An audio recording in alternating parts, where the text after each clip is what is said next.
They are heartless.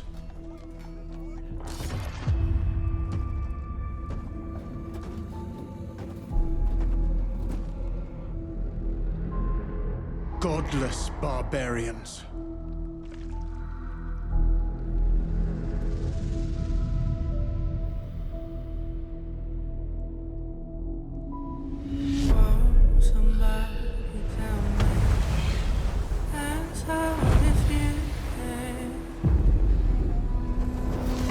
They murder and kill blindly.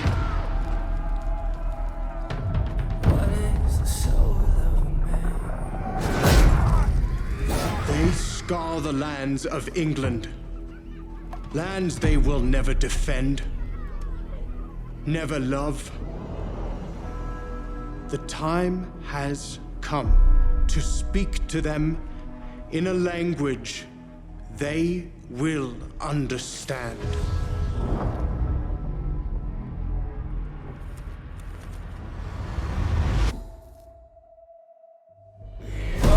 Somebody tell me.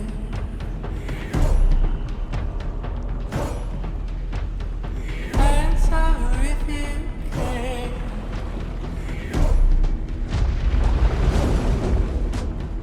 Oh, somebody tell me. Shields! What is the soul of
man? It's with us!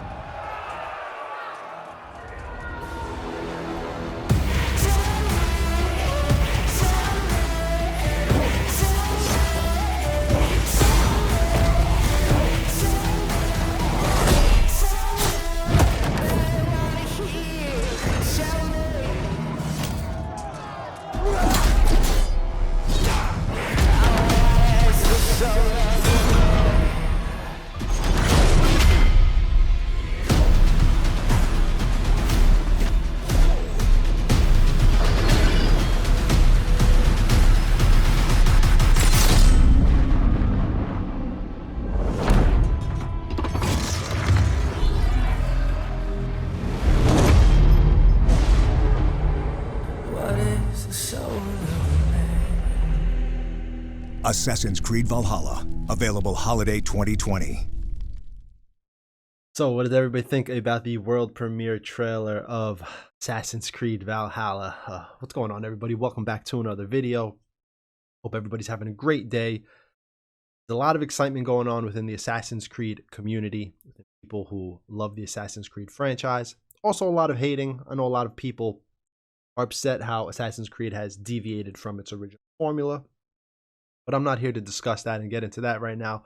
Right now, I want to get into the details, into the info that we have for the Assassin's Creed Valhalla game.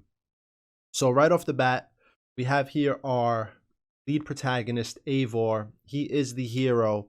Also, as we know, Ubisoft, very good with allowing you to play male and female characters. Going through this quick article, we do have down here, playable as either male or female or male. Eivor leads a clan of Norse people across the icy North Sea to flee Norway's endless war and dwindling resources. Right off the bat, in case you wanted to know that, yes, you can play male or female in this game, like most Ubisoft games. So Assassin's Creed Valhalla throws players axe first into 9th century England, an age of warring kingdoms and Viking conquest. As Eivor, a fierce Viking raider, you lead your clan to build a new home amid England's fractured dominions.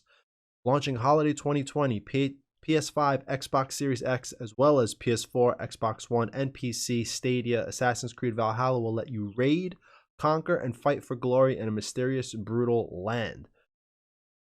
So nearly every decision you make will have lasting effects throughout the world. Violence won't be your only tactic for getting what you want. A silver tongue can be as effective as a steel sword when it comes to finding a home for your people.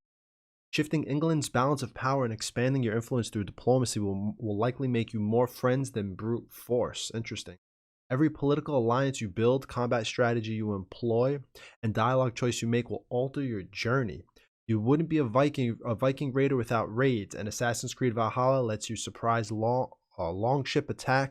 lets you lead surprise longship attacks to pillage enemy territories for much needed resources.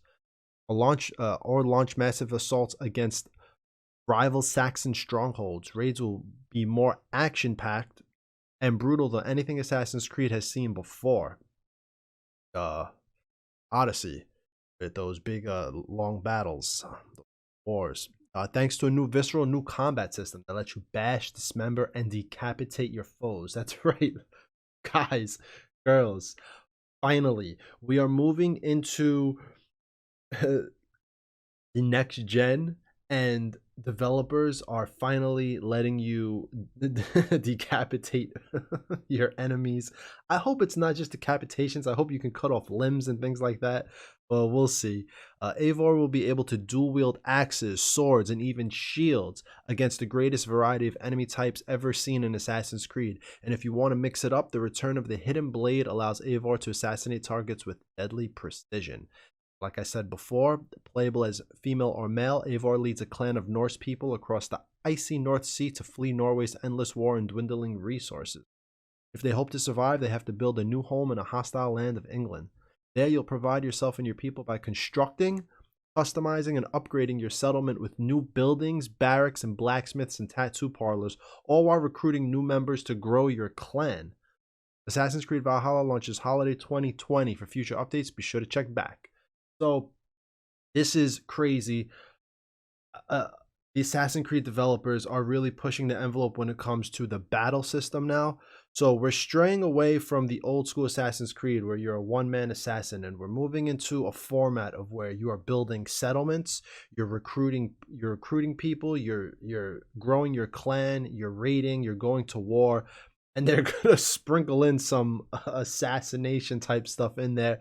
So look for this to maybe be pushing the envelope of what the franchise is going to be from where it came from. So we also know that this story, let's be honest, if any of you watch Vikings, the show, because I'm a big fan of that show, this looks like a lot of the influence or inspiration came straight from that show. I mean, there's a lot. If you look at something like when they first set sail out of their village, this village right here even resembles that settlement in the Viking show. And even when they take off, this little I don't even know what you call this little area where there's mountains on the side. Just this little area right here looks just like how it was in Vikings, how their settlement was when they would take off on their ships. So we know that you could build settlements, grow settlements. The story begins in 873 AD. Eivor is our hero. We can raid, we can battle. The players are going to be able to throw their axe like we've seen in the trailer. You will have the ability to not only dual wield anything you want, to wield axes, swords. You can dual wield 2 shields if you want, but you are also going to have the ability to start to have throwing weapons. So that's going to be a new ability. That's going to be fun to mess around with and play around with. Hopefully it's really... So there's going to be brutal combat. There's going to be formidable, impressive enemies. As we see this big enemy that Eivor fights at the end, He's there in these battles is going to be a ringleader on the battlefield who he'll have the ability to rally troops. He'll have unique capacities that you'll have to deal with, and they'll have very few weak points that you'll have to exploit. So you have to, I guess, figure them out, find a way around how to kill these bosses or bad guys. That's how you'll be able to deal with them. So and obviously, last but not least, we know this Hidden Blade is back. That was the big finale at the end. I know a lot of people were missing the Hidden Blade in the last iteration of the game, so they brought it back for us to play with. So far, what we know in our journey through the game early on, Eivor runs into or meets an assassin clan. He ends up working with them, and at some point within the story, not much information was given, but at some point in the story, you will receive the Hidden Blade and use it. So that's what we know so far from this release. If you didn't see yesterday's 8-hour drawing, I tweeted it. You go to my Twitter and look on my timeline. I retweeted it. This guy did an 8-hour Photoshop drawing of a Viking picture, and it was amazing. So beautiful, so talented. Ubisoft has some really talented people working with them. This cinematic was amazing, but let's see and let's wait for some actual gameplay. Probably get that within the next few months or so. It is a holiday 2020 release, so expect it maybe November, December-ish, probably before Christmas. And yeah, that's it, ladies and gentlemen. Let me know what you think in the comments. Are you Assassin's Creed fan? Looking forward to purchasing Assassin's Creed? And are you going to be getting the Xbox, PlayStation right off the bat? Are you going to purchase it for the old system, the new system? And let me know what you think. Let me know what you think. Are you an old Assassin's Creed fan for like the old type of way the story was told with Ezio and everything, or do you like how it's progressed with Origins and Odyssey? And we'll see what they do if they're abandoning the RPG system a little more and they're going more for this building settlements and things like that. We'll see where that takes us. Are we still going to have 3 trees to choose from, like warrior, assassin, and archer? And yeah, there's a lot of things to discuss. Right off the bat, I had tweeted, and I've been saying this for years, Ghost of Tsushima is going to fill the void of what Sekiro Dies Twice also did with these ninja games, feudal Japan. And I think Assassin's Creed was a perfect game, especially after Origins and Odyssey. It was a perfect franchise to turn into a feudal Japan, to make a feudal Japan story, especially with the 3 trees. You could have had samurai, ninja, and archer. I had tweeted this the other day. I really feel like that would have been an awesome place to go right now, but with Ghost of Tsushima and everything coming out, I guess that'll fill that void on that end, and this will fill the void on raiding and where they wanted to take the combat system. So I guess they wanted to go more into this building settlements and raiding and all that type stuff. So we'll see how it plays out. The trailer looks like the game is going to be a lot of fun. Hopefully there's a lot new combat and a lot new systems that help it grow from where Odyssey was. As we know with Ubisoft, especially with all of us Breakpoint fans, a lot of rinse, wash, and repeat stuff in their games. Hopefully we get a fresh look on the AC franchise with this iteration. And that's all. I'm rambling at this point, talking. I'm a bit excited. Gaming is looking really, really good for this next half year, really, between The Last of Us, Ghost of Tsushima, this game, the new consoles coming out. There's a lot of stuff on the horizon. Everybody let me know what you think about all of this in the comments. We'll discuss it like always. Love kicking it with you guys in there. And that's all. So everyone enjoy the rest of your day, and I will see you in the next video, and we will talk in the comments. All right, guys? All right, peace.